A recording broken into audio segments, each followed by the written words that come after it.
segundo livro das Crônicas, capítulo de número 29, versículo 1 a seguir, diz assim: tinha Ezequias 25 anos de idade quando começou a reinar, e reinou 29 anos em Jerusalém. E era o nome de sua mãe Abia, filha de Zacarias. E fez o que era reto aos olhos do Senhor, conforme tudo quanto fizera Davi seu pai. E no primeiro ano de seu reinado, no mês primeiro, abriu as portas da casa do Senhor e as reparou. E trouxe os sacerdotes e os levitas, e os ajuntou na praça oriental. E disse-lhes: ouve-me, ó levitas, santificai-vos agora, e santificai a casa do Senhor, Deus de vossos pais, e tirai do santuário toda a imundícia, porque nossos pais transgrediram e fizeram o que era mal aos olhos do Senhor, nosso Deus, e o deixaram, e desviaram o rosto do tabernáculo do Senhor, e lhe voltaram as costas. Também fecharam as portas do alpendre, e apagaram as lâmpadas, e não queimaram incenso, nem ofereceram holocaustos no santuário do Deus de Israel. Pelo que veio grande ira do Senhor sobre Judá e Jerusalém, e os entregou à perturbação, à assolação e ao assobio, como vós estáis vendo com os vossos olhos. Porque eis que nossos pais caíram à espada, e nossos filhos e nossas filhas, e nossas mulheres estiveram em cativeiro. Agora me tem vindo ao coração que façamos um concerto com o Senhor, Deus de Israel, para que se desvie de nós o ardor de sua ira. Agora, filhos meus, não sejais negligentes, pois o Senhor vos tem escolhido para estardes diante dele, para os servirdes e para serdes seus ministros, para queimar incenso. Se assente adorando a Jesus. Glória a Deus. Aleluia. Essa semana do carnaval, de fato, a gente está pregando praticamente quase todos os dias, pela manhã, pela noite, em vigílias de madrugada. O Brasil, eu estou feliz, o Brasil está tendo um mover espiritual sobrenatural. Só não percebe quem está realmente desligado. Mas existe um peso de glória no Brasil, e não é só no Brasil, no mundo. E de fato é cansativo. Pense pregar de manhã, à noite, madrugada, de todo lugar que você vai, um tema diferente. Você tem que passei madrugadas lendo as escrituras, mas tem um porém também. Esses dias de culto constante, eu estou andando transbordando da presença de Deus, e isso é maravilhoso. Mas vamos falar da Bíblia, que é o que mais importa. O texto que ora nós acabamos de ler conta a história de um dos reis de Israel, chamado Ezequias, que começou a reinar com 25 anos de idade, e por 29 anos reinou. Deus escolhe um povo para si, através de Abraão, faz uma aliança fortíssima com Abraão, que se estende a Isaac e também a Jacó. E em Jacó, quando Deus trata de Jacó, muda o seu nome de Jacó para Israel, e os filhos de Israel formam o povo de Deus. Os filhos de Israel agora vão formar uma nação poderosíssima, e Deus vai governá-los por um período através de juízes: Débora, Baraque, Sansão, Jefité, Gideão, até os filhos de Samuel. Samuel é um profeta zeloso, ao ponto de quando Jeremias fez um jejum pedindo a Deus que livrasse o povo, Deus disse: ainda que Samuel e Moisés me pedisse, dessa vez eu não farei. Então Samuel era um profeta de muito respeito diante de Deus, até porque Samuel foi gerado por lágrimas de uma mulher que sofria irritações, mas não abandonou a fé, não desistiu, prostrou os seus sentimentos no altar do Senhor, e Deus não resiste um coração quebrantado e contrito, e lhe abençoou. Samuel é um profeta de honra diante de Deus, um profeta zeloso, o profeta que ungiu o maior rei de toda a história dos filhos de Israel. Porém, os seus filhos, a Bíblia diz que eles fizeram o que era mal aos olhos do Senhor, aceitaram suborno, e liderança que aceita suborno é uma liderança corrupta, é uma liderança falida, é uma liderança que não pode liderar. Por quê? Porque se ele aceita suborno, ele tem a sua vida presa a quem lhe subornou. Então ele não pode fazer aquilo que Deus manda, ele tem que fazer aquilo que quem pagou para ele manda. E infelizmente muitos líderes têm aceitado suborno. E a Bíblia Sagrada diz que ao eles aceitarem suborno, o povo chega até Samuel e fala: Samuel, as outras nações têm um rei, queremos também um rei. Samuel fica indignado. Por quê? Porque embora os juízes eram líderes, mas os filhos de Israel eram governados diretamente por Deus. E quando eles pedem um rei, eles estão dizendo: Deus, não queremos mais ser governado por ti, queremos ser governado por um homem, porque as outras nações são governadas por um homem. E Deus então permite. Samuel fica indignado, revoltado. Como pode o povo não querer ser governado por Deus para ser governado por um homem? A Bíblia diz que então Deus fala com Samuel: Samuel, se o povo quer um rei, dá um rei para eles. E o povo vai escolher Saul. Todo mundo aqui conhece a história, eu não quero me prender aqui na história dos reis, nessa pequena introdução, mas a escolha de Saul, Deus deixou com que os homens escolhessem. E Saul tinha um diferencial. Saul, dos ombros para cima, não existia ninguém mais belo que ele. Saul, em uma nação inteira, se destacava por sua beleza. Qualquer concurso de beleza em Israel, Saul venceria em primeiro lugar. De tanto que o homem era belo. Você não está entendendo? Saul era aquele cara que, se ele passasse, a minha esposa diria: amor, tu viu que homem bonito? E eu ia ter que concordar com ela, porque se a Bíblia diz que ele era o cara mais bonito de uma nação inteira, ele era bonito. Mas os filhos de Israel agem diferente de Deus. Lá na frente Deus vai dizer a Samuel: vocês homens escolhem pela aparência, eu escolho pelo coração. Os filhos de Israel escolhem Saul por sua beleza, e resultado, fracasso. Porque Saul servia para ser modelo, não líder. Ele desobedece Deus. Isso não significa que Deus não chama pessoas bonitas. Ele me chamou. Autoestima é tudo, né? Ele chamou minha esposa. Pronto, acabou. Minha esposa é bonita. Ela me representa. Meus filhos também são maravilhosos. E eu acredito que eles são chamados por Deus. Mas é sério, irmãos.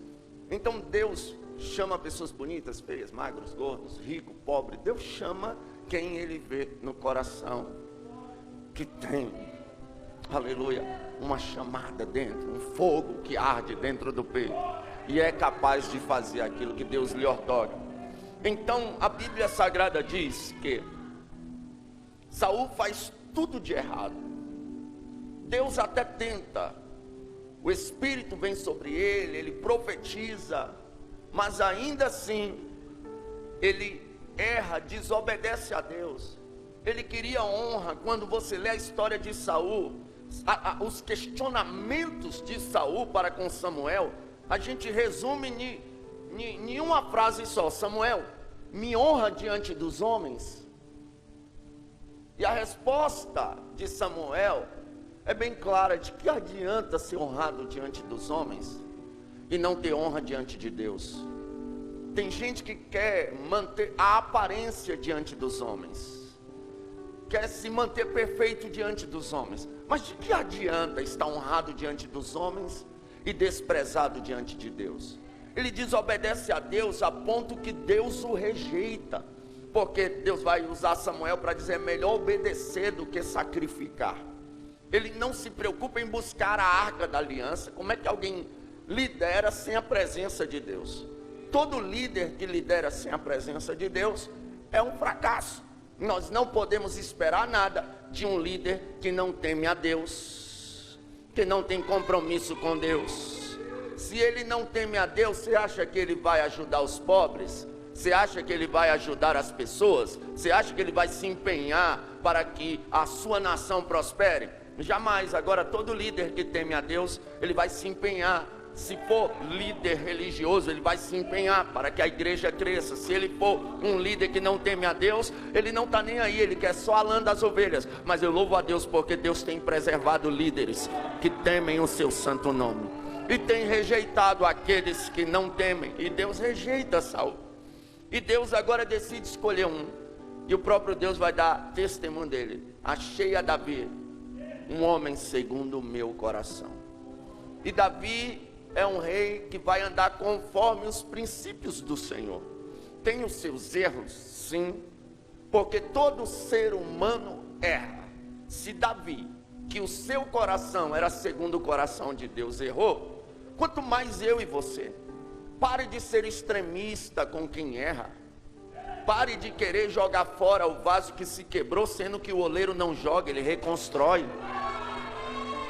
É claro que existem pessoas que são como Saul. O próprio Deus já rejeitou elas. Por quê? Porque amam o pecado, amam as práticas malignas, amam aquilo que não presta, são depravados, imorais e gostam disso. Esse tipo de pessoas não, eu estou falando de vasos que são tementes a Deus, que são pessoas de Deus, mas no decorrer da caminhada cometem algum agravo. Aí a igreja, em vez de estender as mãos, não, começa a julgar, apontar. Irmão, a consciência de quem serve a Deus em espírito e em verdade e erra, já massacra ele. A igreja não pode massacrar, a igreja tem que estender as mãos e dizer para ele: olha, Deus, Ele pode te restituir, Ele não te abandona, Ele é o teu pai.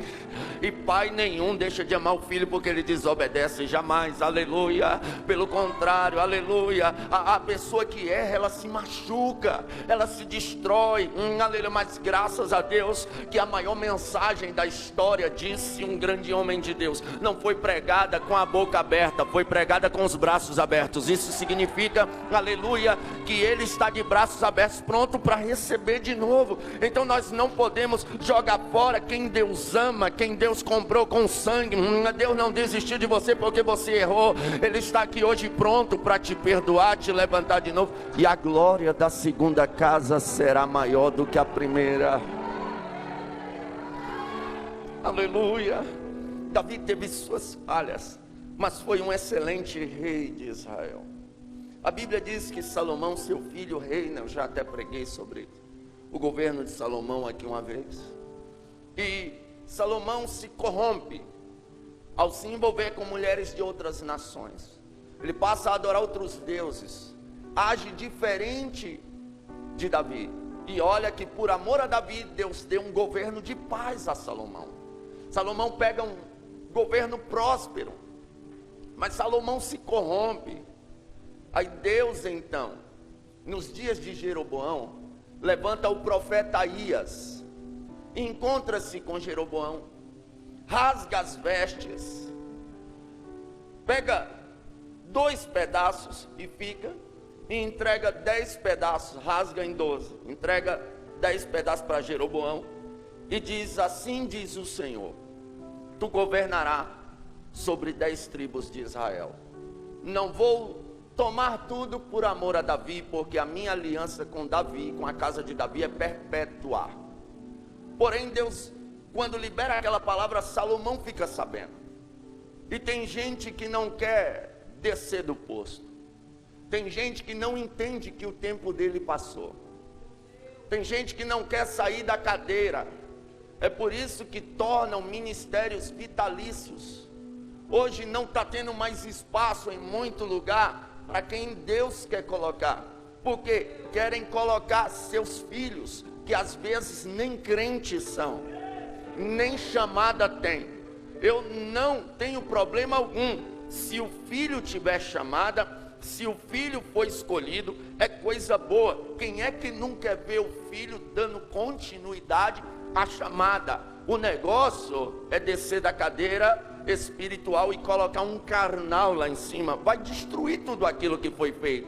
Então aqui Deus escolhe. Salomão não quer perder, não quer que o reino saia de sua casa. Então ele persegue Jeroboão. Jeroboão foge para o Egito.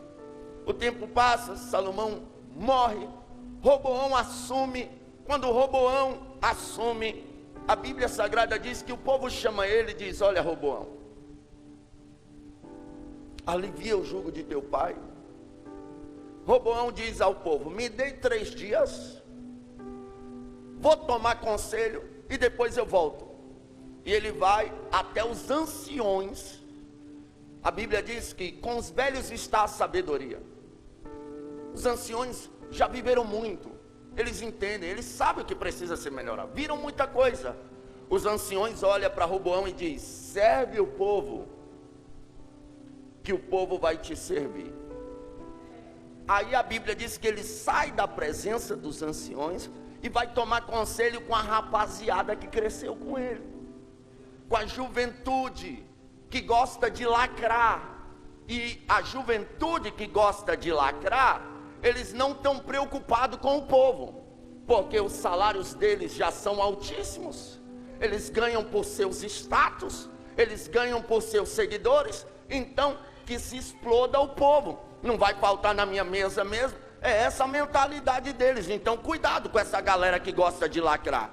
Aí quando ele chega lá, os jovens que cresceram com ele dizem: rapaz, não frouxa não, não alivia coisa nenhuma. Os anciões estão ficando doidos, os mais velhos estão ficando malucos. Ouve o conselho da gente que somos jovens, a gente sabe o que está fazendo, é a gente que dita as regras, é a gente que dita a moda, é a gente que influencia. E o que eu vou fazer? Se o jugo do teu pai era ruim, mostra para eles que se seu pai castigava com varas, tu vai castigar com escorpião. Só que Israel, me perdoe o que eu vou dizer aqui, mas eu estou sendo sincero, Israel não era igual ao Brasil. Se fosse no Brasil, tinham aceitado essa ideia, porque tem um povo aí, não é todos, não vou generalizar, mas tem um povo aí que gosta de jugo pesado, ama jugo pesado. Mas Israel não. Quando ele chega com a proposta: vou colocar um jugo mais pesado, o que o povo faz? Se revolta: não estamos mais contigo, nós não queremos mais jugo, já fomos livres. Aí nesse momento 10 tribos acompanham Jeroboão, se cumpre a palavra do profeta Aías. Aí o reino é dividido. Agora tem Jerusalém, Judá, né? Jerusalém, Judá, reino do sul, Israel, Samaria, reino do norte. Só que quando nós lemos a Bíblia, todos os reis do norte, cantor Lucas Christoph, fizeram o que era mal aos olhos do Senhor. Todos, sem exceção, todos os reis do norte fizeram o que era mal aos olhos do Senhor. E alguns reis do sul fizeram o que era reto aos olhos do Senhor. E foi passando alguns reis em Judá, até que chega Ezequias. Só que o rei que antecedeu Ezequias encheu o templo de imundícia. Os sacerdotes não ofereciam mais sacrifício, apagaram as lâmpadas do templo. Isso é muito pesado. Não queimavam mais incenso. Aleluia. O fogo que ardia continuamente sobre o altar não arde mais. os sacerdotes não estão mais atuantes. Aleluia, porque as ordens de Levítico no Antigo Testamento era para que o sacerdote toda manhã, com um instrumento chamado espevitadeira, tirasse todo o excesso ali das lâmpadas e reacendesse as lâmpadas todas as manhãs, visse, tirasse a cinza, aleluia, do altar e colocasse lenha nova. Oh glória, oh glória. Eu só vou repetir, né, para pegar o gancho. Graças a Deus que aqui não tem cinza. A quarta de muita gente aí está em cinza, mas os sacerdotes já amanheceram hoje tirando a cinza e colocando lenha nova. Aqui não tem cinza, tem fogo. Tem fogo, tem fogo, tem fogo. Oh glória, aleluia. Então eles fecham as portas, enchem o templo de imundícia, apagam as luzes do templo, não queimam mais incenso. Davi disse que suba a minha oração perante o Senhor como incenso. No livro do Apocalipse, João vê anjos com salvas cheias de incenso, que representavam as orações dos santos. E Deus permite, porque se o templo for profanado, a nação vai sofrer. Deus permite cativeiros, assolações, destruições. Mas a Bíblia diz que se o meu povo, que se chama pelo meu nome, se humilhar e orar e se converter dos seus maus caminhos, então ouvirei do céu, perdoarei os seus pecados e sararei a sua terra. Ezequias assume um governo totalmente destruído, mas ele vai trabalhar para que o governo seja arrumado. E ele vai começar por onde? Pela igreja. Porque a igreja talvez não tenha conhecimento da influência que tem. Existem 3 classificações de povos, segundo a Bíblia: os judeus, que são o povo de Israel, os descendentes de Abraão, todos eles; os gentios, que são todas as nações do mundo, incluindo o Brasil; e a igreja.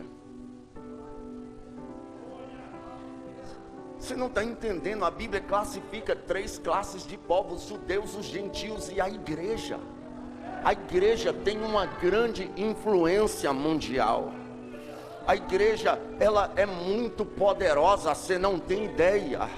Nós vimos aí o mundo caminhar para um sistema anticristo, que quer voltar tudo, aleluias, que não presta. Eles estão gritando para que se espalhe, para que se alastre. As pautas são de liberação de droga, as pautas são abortistas, as pautas são de destruição familiar, as pautas são de destruição de tudo, aleluia. O sistema caminhou e ganhou força, aleluia. Do final do ano para cá, nós vemos, eu estou falando aqui de sorte mundial pós-pandemia, o sistema ganhou uma força terrível, se inclinando para o mal, e o mundo parece que ficou todo voltado para a maldade. Mas de repente, um grupo de judeus vão até o Muro das Lamentações e começam a cantar Yeshua, Yeshua, Yeshua, Yeshua, Yeshua. Aí começa a virar notícia mundial. Os judeus adorando a Cristo chamam a atenção do mundo. Aí em uma faculdade em Asbury, nos Estados Unidos, um grupo de jovens dobra o joelho e começam a clamar Yeshua, Yeshua, Yeshua, Yeshua, e torna novamente a igreja virar notícia mundial, chama a atenção do mundo. Nós entendemos sabemos que o Brasil hoje, mundialmente falando, é o berço do Pentecoste. Você acha que Deus ia deixar o Brasil de fora? De repente vem um americano na Almadeb em Brasília, prega uma mensagem sobre o inferno, e a igreja mais uma vez chama a atenção do mundo. Aleluia. Ou seja, aleluia, esse sistema anticristo, esse governo maldito, pode até achar que é forte, mas ele não tem ideia do poder que tem a igreja. Eles gritam de lá e a gente grita de cá. Eles gritam de lá e a gente grita de cá. Cadê a igreja militante? Cadê a igreja atuante? Está por aqui. Levante a mão.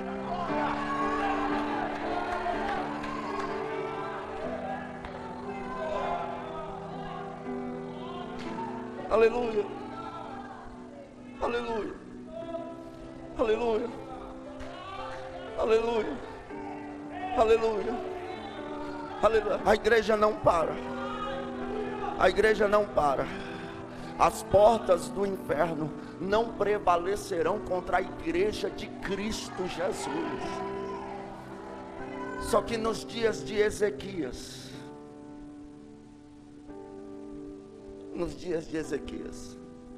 a imundícia tomou de conta do templo.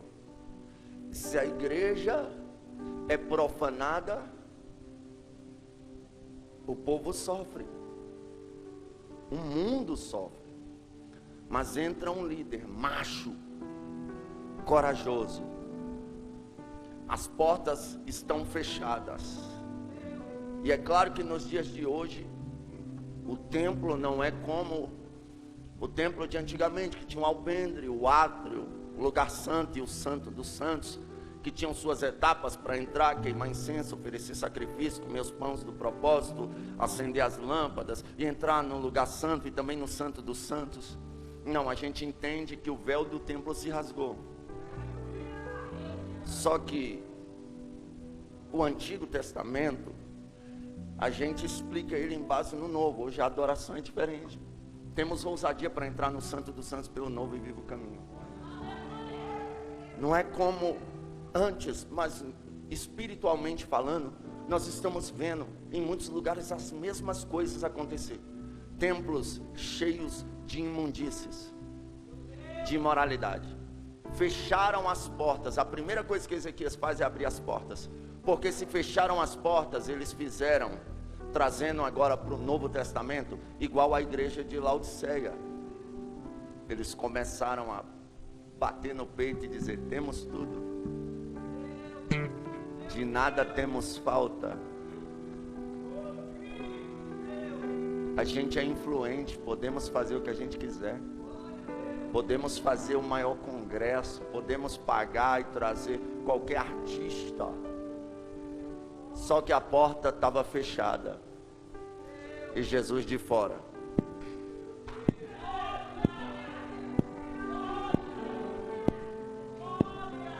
Eis que estou à porta e bato.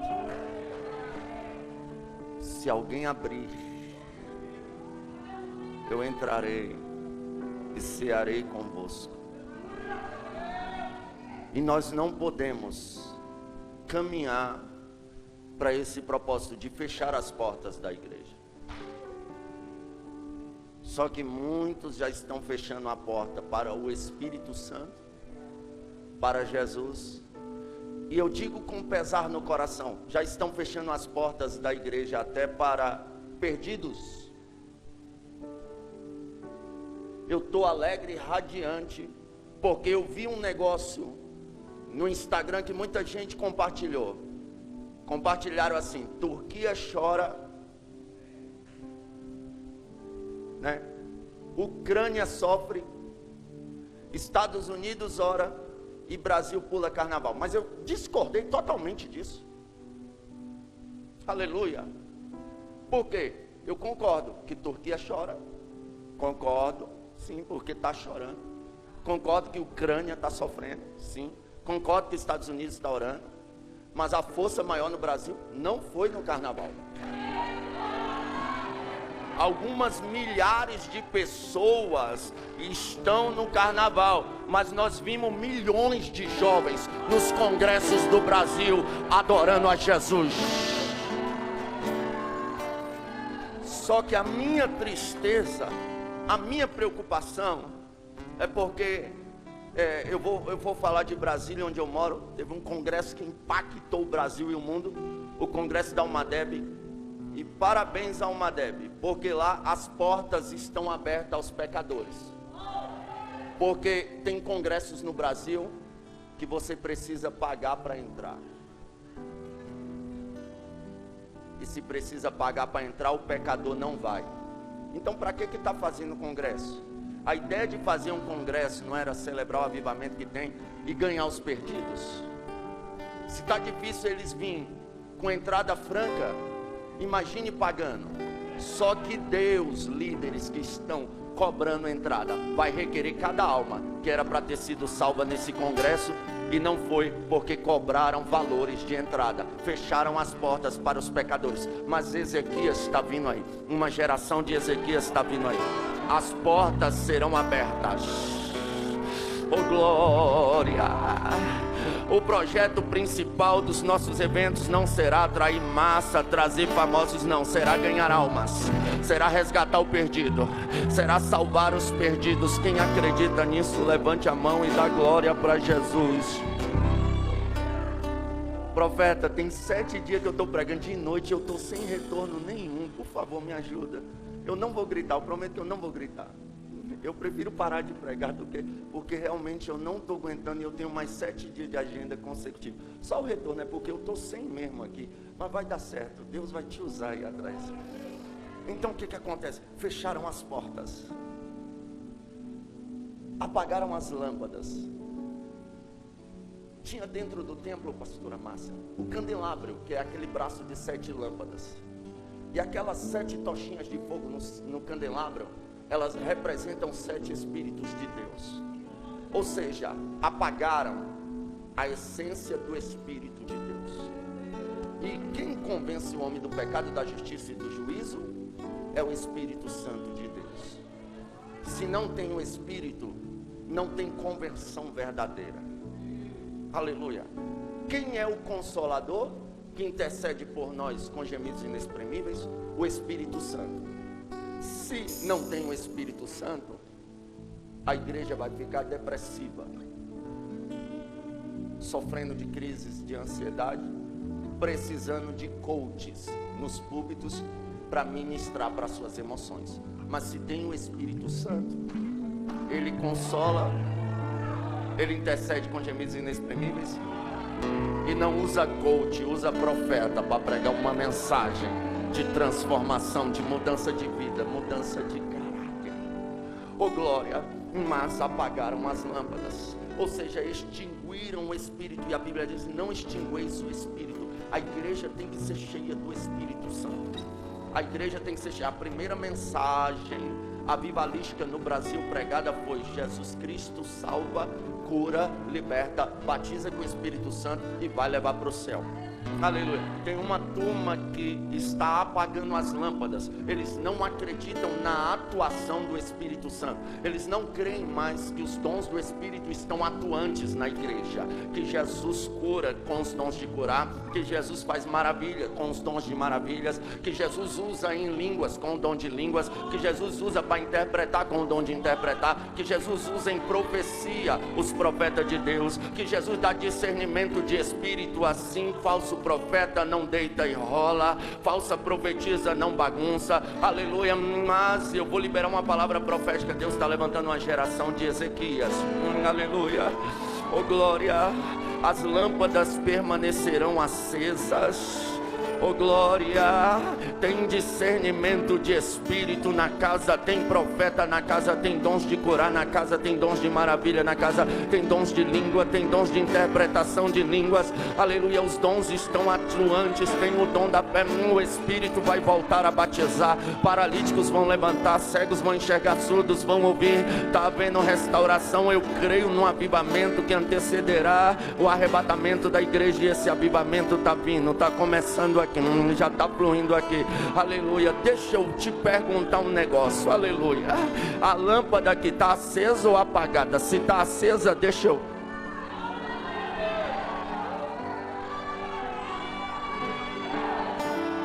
Está acesa aqui no meio dos músicos. Está acesa ali nos obreiros, está acesa na nave da igreja. Aleluia. Se tiver apagada, não vai acontecer nada por aqui. Mas se estiver acesa, vai descer um alarido de o Espírito Santo passeia. Eu estou arrupiando até minha sobrancelha. O que é isso, pregador? É a glória, é a glória. É as lâmpadas que estão acesas, é as lâmpadas que estão acesas, é a lâmpada que estão acesas. Eu vi um pastor dizer que o sacerdote, quando chegava pela manhã, aleluia, as lâmpadas, algumas estavam quase todas apagadas. Ele corria e ia acendendo cada um até a 7 ficar acesa. Talvez esse esfriamento que a igreja viveu foi as lâmpadas que foram se apagando, talvez restou só uma acesa. Mas Deus está levantando aqui em Goiânia essa geração. Já está acendendo, já acendeu mais uma, já acendeu mais outra, já acendeu mais outra, já acendeu mais, já acendeu mais, já acendeu mais. Aleluia. Olha só, pastora, eu tenho mais 5 horas de mensagem, o que é que eu faço?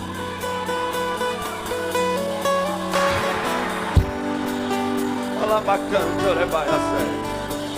Olha, apagaram as luzes, né?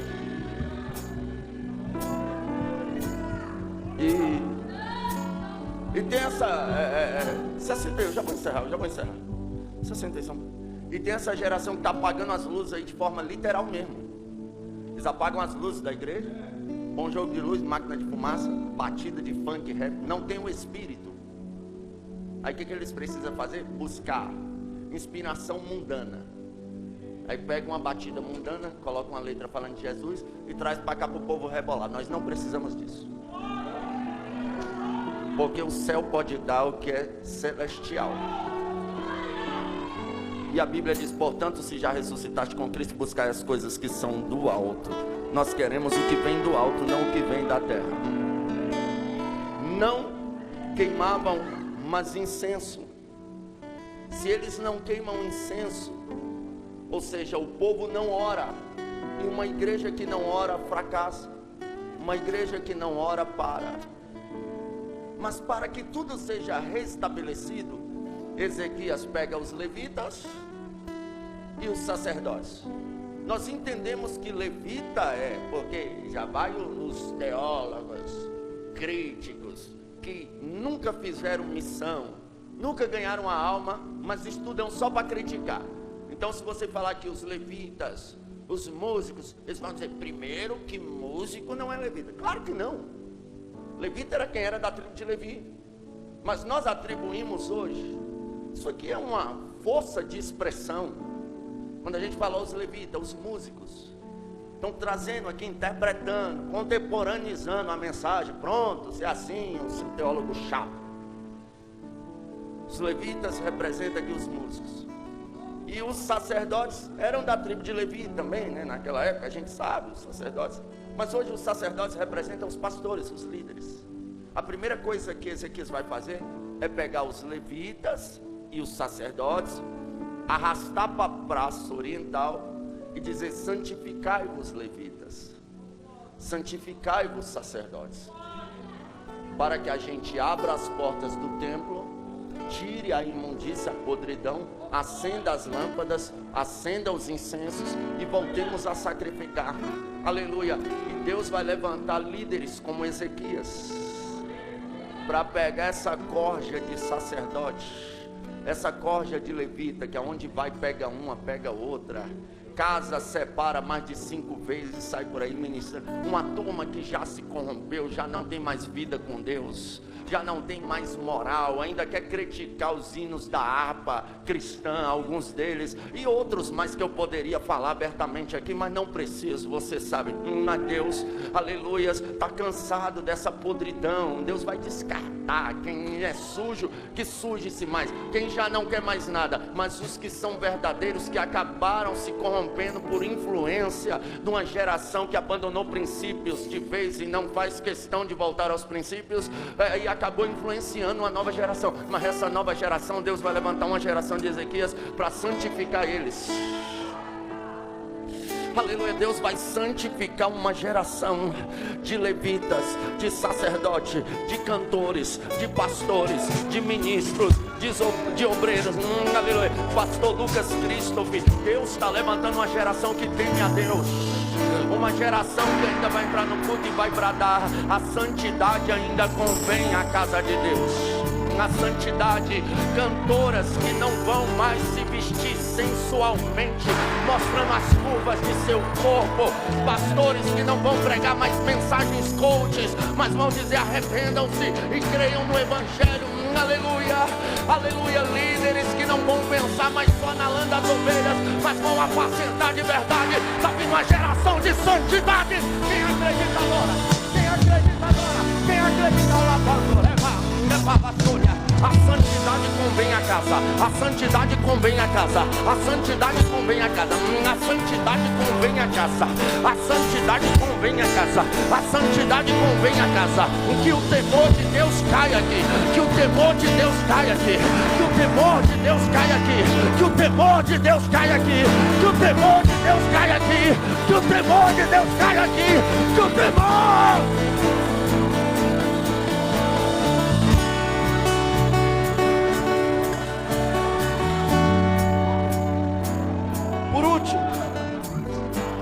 Eles vão voltar a sacrificar. Naquela época se sacrificava novilhos, cordeiros, carneiros, bodes, bois, pombinhas. Cada animal era para uma coisa: uns para gratidão, outros para perdão do pecado A, outros para perdão do pecado B, outros para perdão tal. Só que Deus envia o seu filho para ser o sacrifício perpétuo. Então agora o sangue que vai ser derramado não é mais sangue de boi, não é mais sangue de vaca, não é mais sangue de pomba, não é mais sangue de carneiro. É o sangue de Cristo. Mas por que eles criticam o hino alvo mais que a neve? Porque eles querem tirar o sangue do altar. Por que querem parar as canções da harpa? Porque de 10 hinos da harpa, 8 é sangue de Jesus purinho escorrendo. Por que pregadores querem pregar mensagens emocionais e não a verdade? Por quê? Porque a verdade é a mensagem da cruz. A cruz precisa voltar. Se a cruz não voltar, nós temos que transformar a igreja em uma boate, senão não atrai pessoas. Se a cruz não voltar, temos que fazer escola de samba gospel, senão não atrai pessoas. Se o poder do sangue não estiver no altar, a gente tem que inventar moda. Mas aonde há o poder do sangue de Jesus Cristo, a coisa é diferente.